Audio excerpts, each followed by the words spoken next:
কৌশিকদা, আমাদের চ্যানেলে স্বাগত আপনাকে। হ্যাঁ, আহ, বলো।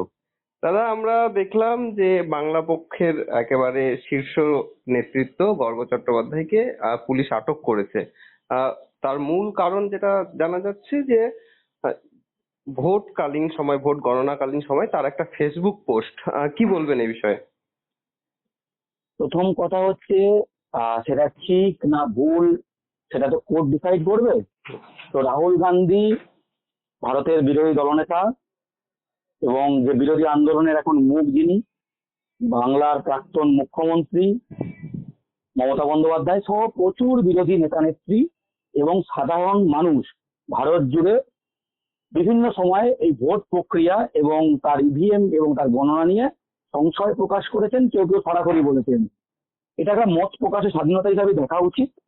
একটা ভারত তো গণতান্ত্রিক রাষ্ট্র, তো সেখানে গর্গ চট্টোপাধ্যায় কি এমন ভুল করেছে যে একটা ফেসবুক পোস্ট করেছিল, নির্বাচন কমিশন ক্লারিফিকেশন দেওয়ার পর সেটা ডিলিটও করে দেওয়া হয়েছে, ঠিক আছে। এবং তারপর গর্গ চট্টোপাধ্যায়কে অ্যারেস্ট করেছে। গর্গ চট্টোপাধ্যায়ের এটা কি অ্যারেস্টটা কি বাহানা, নাকি বাংলা ও বাঙালির জন্য আন্দোলন করে এবং ফ্যাসিবাদের বিরুদ্ধে সাম্রাজ্যবাদের বিরুদ্ধে লড়াই করেছে বলে তাকে প্রথম পলিটিক্যাল অ্যারেস্ট বাংলায় গর্গ চট্টোপাধ্যায়? এটা ভেবে দেখুন, বাংলায় প্রথম পলিটিক্যাল অ্যারেস্ট বাংলা ও বাঙালির মুখ। এর কি অন্য মানে আছে? এটা আমি সকল বাঙালির কাছে, সকল ভারতবাসীর কাছে ছেড়ে দিচ্ছি, তারা বিচার বিবেচনা করবেন।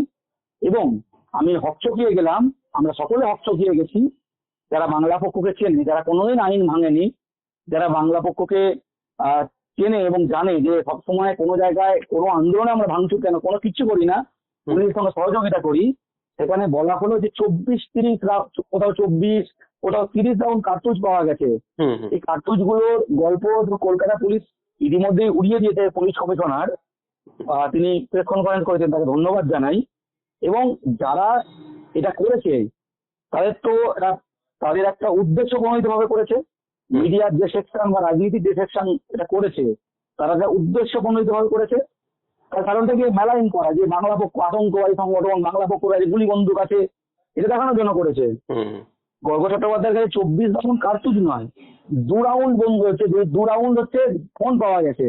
একটা হচ্ছে OnePlus আর একটা হচ্ছে iPhone 17। কি 24 রাউন্ড কার্তুজ নয়, 2 রাউন্ড ফোন পাওয়া গেছে। এবং অফিসিয়াল সিজার লিস্টে আছে একটা iPhone 17, একটা OnePlus ফোন। লোকজন এটা এরপর তো রাফায়েলের গল্প দিতে পারে, নিজের গল্প দিতে পারে, AK-47 গল্প দিতে পারে, আমরা জানি। কারণ মিডিয়া মিডিয়া কিভাবে অপারেট করে সেটা আমরা জানি। কোথাও গিয়ে কি দেখা যাচ্ছে, আপনি যে যে বড় বড় নামগুলো বললেন, রাহুল গান্ধী থেকে শুরু করে মমতা বন্দ্যোপাধ্যায় থেকে শুরু করে, এই সমস্ত নামগুলোকে না করতে পেরেই কি বাংলা পক্ষের ওপর এই আঘাতটা আনা হচ্ছে?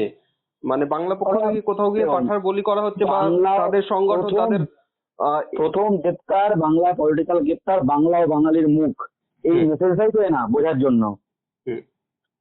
এবং আমি গতকাল থেকে দেখতে পাচ্ছি, আমরা সকলে দেখছি, তুমিও দেখছো নিশ্চয়ই, যে অ্যাক্রস পলিটিক্যাল স্পেকট্রাম, মানে দলমত নির্বিশেষে যারা বাংলা পক্ষে পছন্দ করে, অপছন্দ করে, কিছুটা পছন্দ করে, কিছুটা অপছন্দ করে, অনেকটা পছন্দ করে, দু একটা জিনিসের দ্বিমত, বা একদমই পছন্দ করে না, বাট যারা গণতন্ত্রের পক্ষে, মত মত প্রকাশের স্বাধীনতার পক্ষে, বাংলা পক্ষ কিন্তু সবসময় মত প্রকাশের স্বাধীনতার পক্ষে, ঠিক আছে।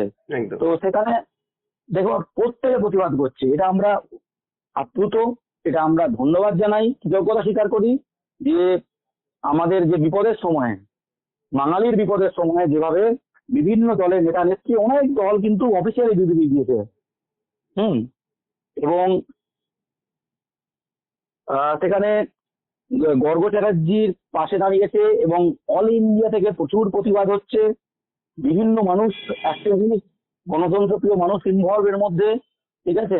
প্রচুর বড় লয়ার টিম থাকছে, ঠিক আছে। এটার জন্য আমরা সকলের কাছে নতমস্তকে আমি সংগঠনের পক্ষ থেকে কৃতজ্ঞতা জানাই।